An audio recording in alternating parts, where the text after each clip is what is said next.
Assalamualaikum warahmatullahi wabarakatuh.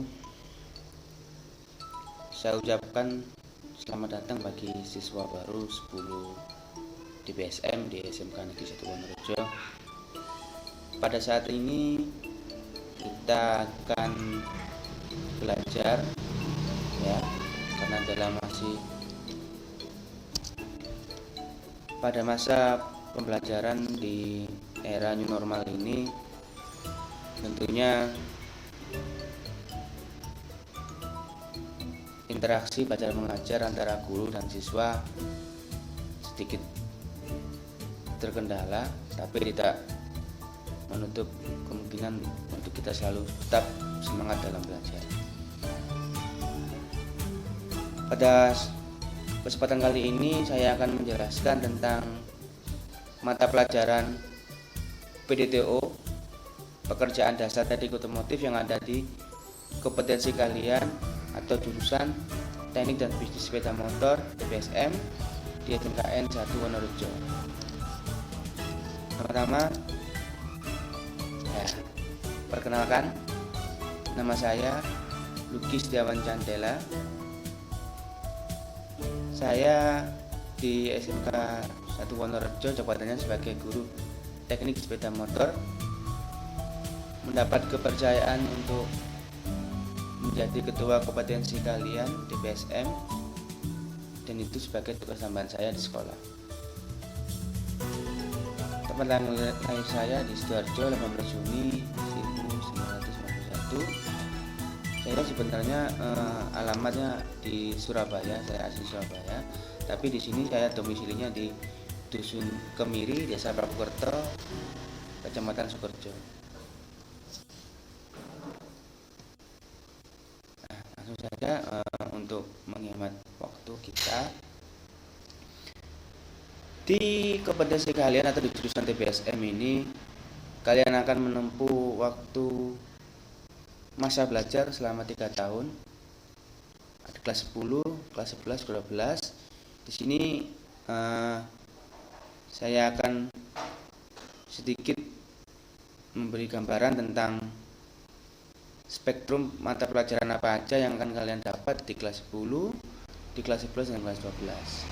Nah, mungkin kalian bisa sambil screenshot layar ini untuk dipelajari sendiri nanti, untuk dibaca-baca ya. Jadi yang perlu saya tekankan di sini adalah kalian di kelas 10 TPSM untuk kejuruan, untuk pelajaran kejuruan itu ada simulasi dan komunikasi digital ya, atau disingkat Psikombik. Kemudian ada ada fisika, kemudian kimia. Lalu ini mungkin yang membedakan ya, ketika kalian memilih jurusan di TPSM di sepeda motor, ada gambar teknik otomotif ya, gambar teknik otomotif, kemudian ada teknologi dasar otomotif, kemudian pekerjaan dasar teknik otomotif.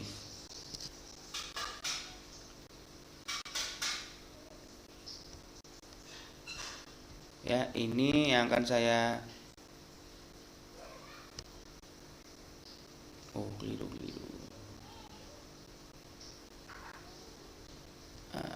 Terlalu besar. Ini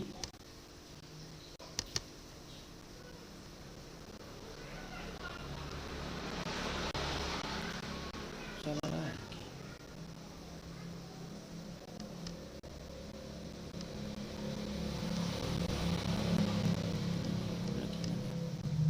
Nah, 3 dasar materi pelajaran ini yang akan kalian dapat di kelas 10 DPSM ya. Untuk yang di bawahnya, kelompok pelajaran C3, kompetensi kalian akan kalian dapatkan pada saat kelas 11 dan kelas 12.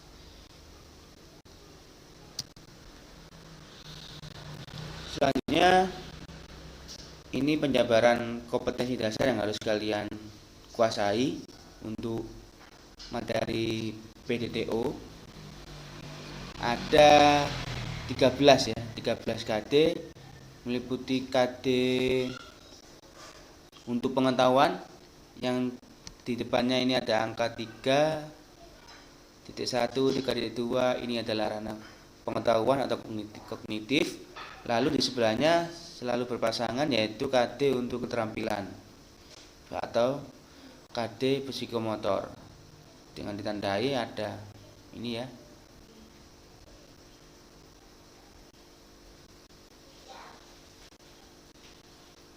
Nah, 4.1 untuk ranah keterampilan, terus 3.1 untuk ranah kognitif. Mari kita bahas semuanya satu persatu. Yang pertama,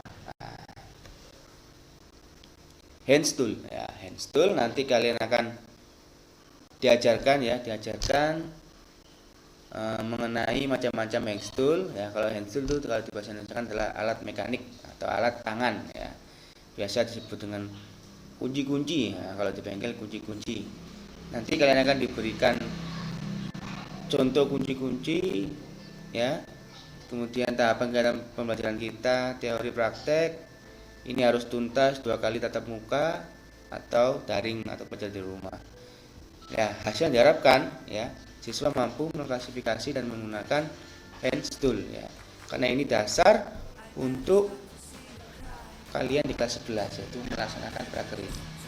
Jadi hands tool ini sebagai dasar di kelas 10 harus kalian kuasai.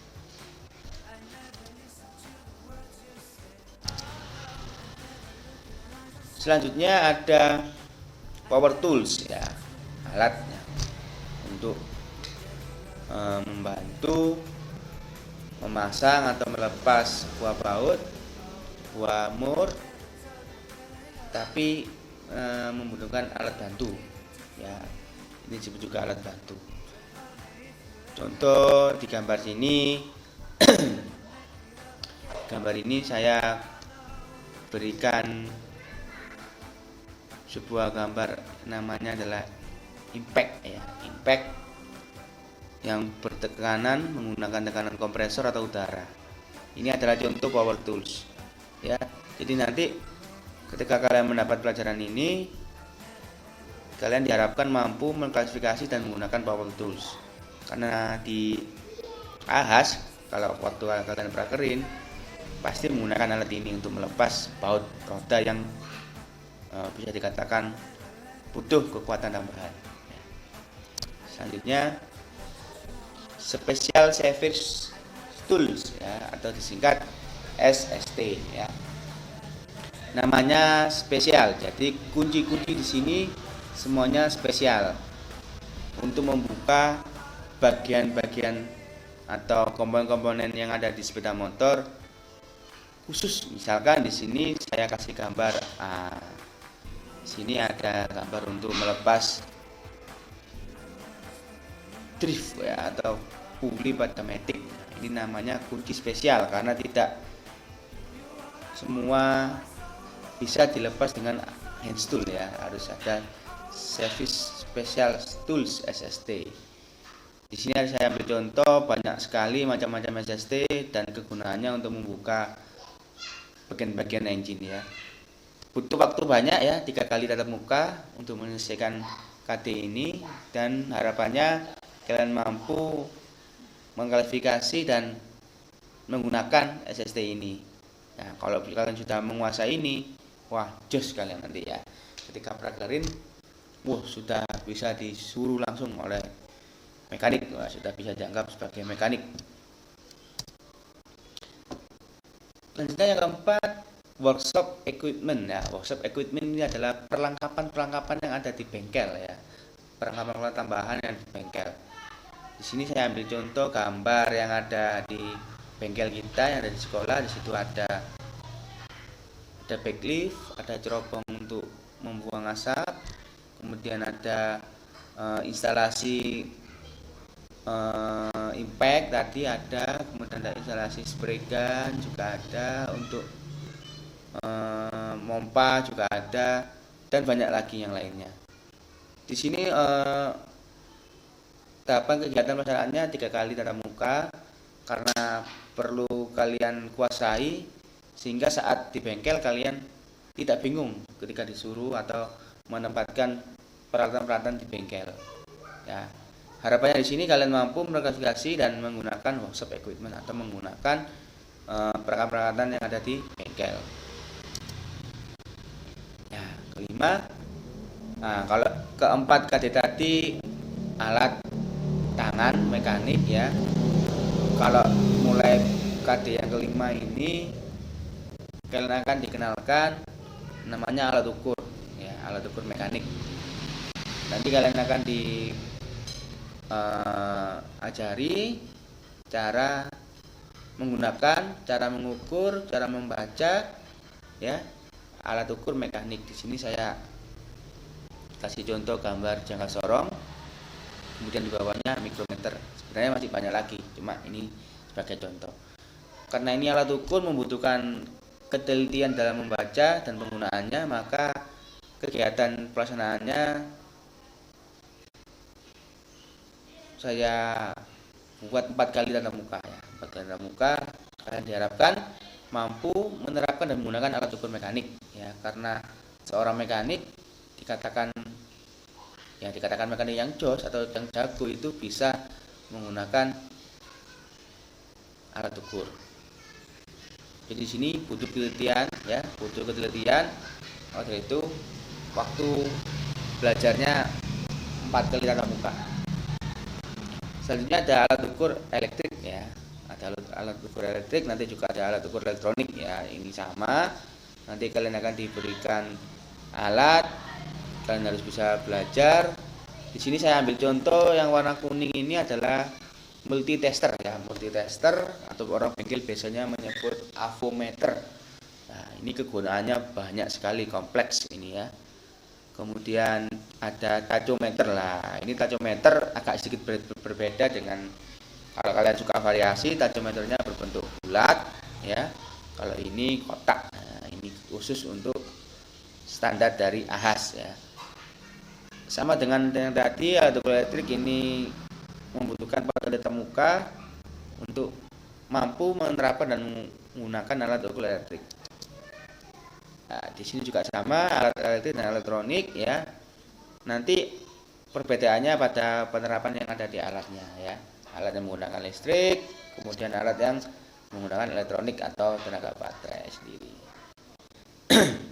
Nah, pada saat alat ukur elektronik ini pada program semester untuk mata pelajaran BTO ini sudah memasuki semester genap. Jadi tadi alat ukur elektrik ini selesai KD ini biasanya ujian akhir semester atau penilaian akhir semester.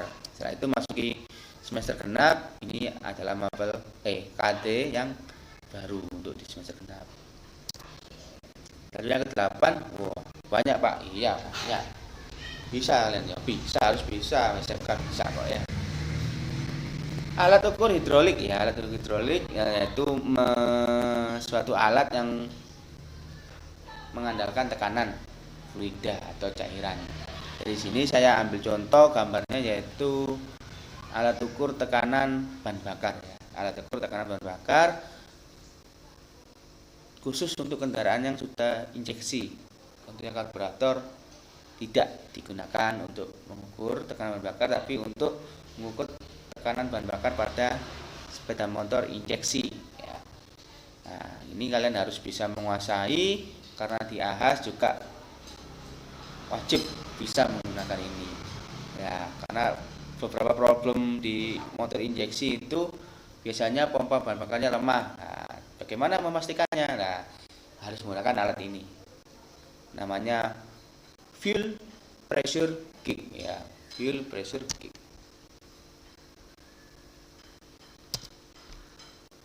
9 ya, 9 ini kalau tadi alat ukur yang mengandalkan tekanan fluida, kalau ini mengandalkan tekanan udara. Namanya, saya ambil contoh, kuncinya adalah kompresi tester ya, untuk mengukur tekanan kompresi pada sepeda motor ya. Ini kalau kalian lihat di sini ada lubang ini ya, ini yang masuk ke lubang busi. Jadi businya dilepas, alat ini dimasukkan, kemudian nanti tampil di starter jarumnya naik. Nah, itu menunjukkan kompresinya lemah atau kompresinya normal ya. Kalau lemah nanti, nah ini yang seneng ngoprek-ngoprek standar dari mesin ini ya. Kompresinya lemah berarti mungkin bersekernya lemah, mungkin bisa juga askruknya yang lemah.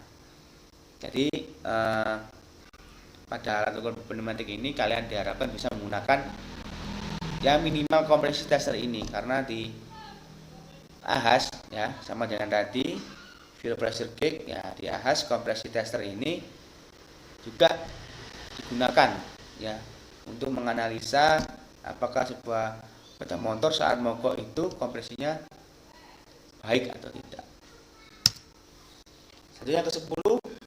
Nah, ini untuk rada-rada bahasa Inggris ini ya. Jacking, blocking, dan lifting. Wow, apa itu Pak ya? Jacking, blocking, lifting ya. Ini kalau di EKR di teman kalian di mobil itu komplit ya. Ada jacking, ada blocking, ada lifting. Kalau kita di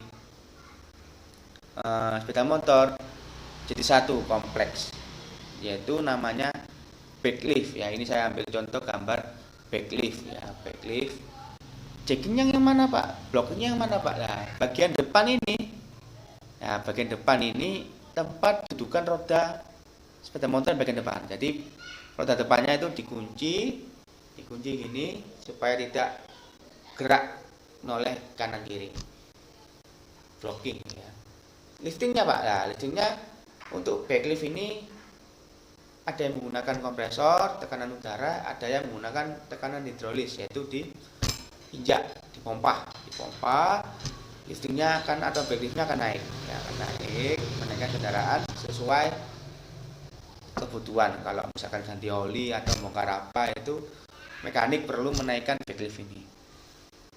Punya Pak di bengkel, punya banyak, kita punya 7. Dan 7 itu komplit, ada yang pakai hidrolis, ada yang pakai tekanan udara atau kompresor ya.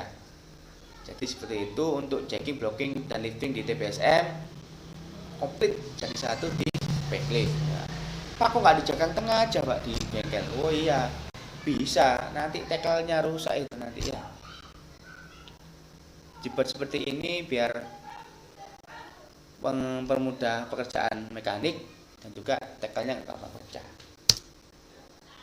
Yang ke-11, pengangkatan benda kerja. Loh, kok ada gambarnya Pak ini Pak? Iya, nggak usah gambar, benda kerja diangkat aja kok ya. Jadi di sini kalian akan diajarkan teknik mengangkat benda seperti ketika overhaul, turun mesin atau melepas roda, itu ada teknik untuk mengangkat benda-benda yang bisa dikatakan cukup berat ya. Jadi posisi tidak boleh bungkuk ya ketika mau mengangkat, karena kalau membungkuk itu ya lama-lama namanya kalau tulang ya bisa encok atau apa, keseleo atau apa ya. Loh kok Pak gini kok diajarkan? Loh iya, ini untuk mengurangi cedera, resiko cedera. Coba mengurangi resiko cedera kalian saat overhaul ya. Soro Pak ya. Iya memang kalau pada saat overhaul gitu memang melepas engine harus diangkat, mau nggak mau harus diangkat. Ada yang bantu? Nggak ada. Ya ada sih, cuma kalau biasanya anak mekanik itu kalau lagi sama-sama bekerjanya atau sama-sama sibuknya mungkin diangkat sendiri. Ya, di sini kalian diharapkan mampu menerapkan dan mendemonstrasikan pengangkatan benda. Tidak perlu banyak waktu, mungkin 2 kali tatap muka atau 1 kali tatap muka sudah selesai. Yang ke-12, nah, apa gitu Pak? Nah, ini bearing, seal, gasket, hoses ya. Bearing itu gambar yang pertama ini itu laker ya, laker. Nanti kalian akan diberikan, disuguhkan bahan-bahan ini dan kalian diharapkan mampu merawat ya, merawat ini. Kalau rusak ganti ya, kalau rusak ganti, kemudian bisa memasangnya juga. Bearing ya, laker, kemudian seal ya. Seal ini biasanya untuk mencegah oli keluar atau oli merembes ya, ini seal namanya. Kemudian gasket atau packing juga sama, bedanya Kalau seal tadi bentuknya cenderung banyak yang berbentuk lingkaran. Kalau gasket ini gepeng ya, gepeng biasanya untuk sekat-sekat supaya tidak ada kebocoran udara atau kebocoran oli. Kemudian hoses ya, hoses ini selang ya, nah, selang ya, selang radiator ya. Jadi kalau sepeda motornya menggunakan pendingin cairan, dia pasti menggunakan selang radiator atau hoses. Kalau yang berpendingin udara cukup pakai fan saja ya. Apakah hanya untuk air radiator, Pak? Enggak.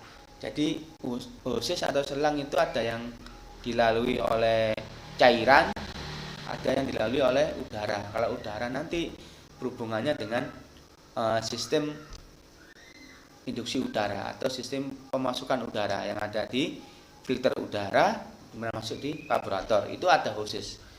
Ada hoses, tapi bukan cairan, melainkan udara. Yang ke-13 ya, ini yang KD yang terakhir. Wah, terakhir Pak, 13 terakhir ya. Kredit, fastener, sealant dan adhesif ya.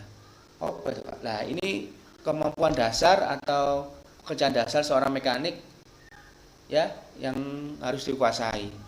Tribit ya, tribit itu kalau misalkan kalian melepas baut penguras oli atau ngetap oli, kemudian bautnya itu slack atau dol, nggak bisa dirapeti. Lah, di sini kalian nanti akan diajarkan membuat lubang dratnya itu baru, tapi konsekuensinya lebih besar. Misalkan awalnya bautnya itu 12, kemudian jadi 13. Itu kemudian fastener itu alat untuk mempercepat pekerjaan mekanik. Contohnya apa? Nah, racet ya, racet atau bahasa bengkel itu kretekan ya, yang biasa diputar bunyi krek krek krek, itu fastener. Sealant ya, sealant ini lem ya, lem sealer ya, sealer atau sealant ini digunakan untuk, kalau tadi pasangannya dengan packing atau gasket dilapisi oleh sealant biar supaya dua komponen ini merekat baik, maka diperlukan sealant. Nah, kalau adhesif lah, adhesif ini seperti lem besi ya, lem besi. Jadi untuk menyambungkan dua logam atau dua komponen yang patah misalkan menggunakan adhesif. Ya, kita belajar ini membutuhkan 2 kali tatap muka dan harapannya kalian mampu menggunakan sealant ya. Di sealant aja saya tekankan di sini minimal kalian bisa menggunakan sealant karena ini mudah juga penting. Kalau ini kalian nggak bisa sealant, nggak bisa memberi lem, itu ya bisa merembes oli atau merembes air radiator. Itu tadi ke-13 kompetensi dasar yang ada di mata pelajaran PDTO di TPSM ya, Pelatihan Dasar Otomotif, selama 1 tahun ya, selama 1 tahun. Nanti gurunya sama saya terus ya, Pak Luki.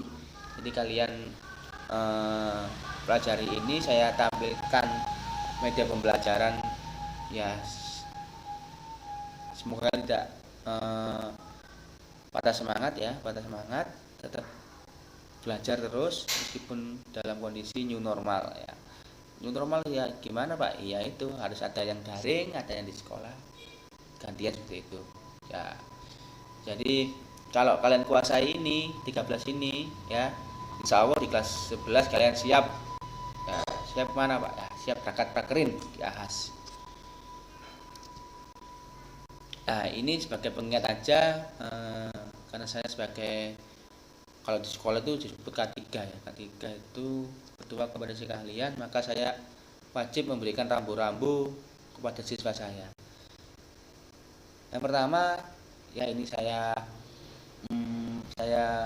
tampilkan poin-poinnya aja, sebenarnya banyak sekali. Yang pertama wajib memakai kettelpak ya, kettelpak dari sekolah yang warnanya atasan putih, celana putih.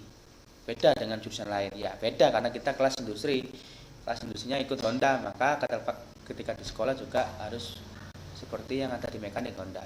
Plus sepatu safety ya, kalian waktu pendaftaran kan untuk seragamnya tidak mendapatkan sepatu safety karena bisa membengkak biayanya kalian terulang. Jadi sepatu safety-nya kalian beli sendiri di luaran banyak, harga yang KW ada 150 ribuan, kalau yang lebih bagus 300 ribuan.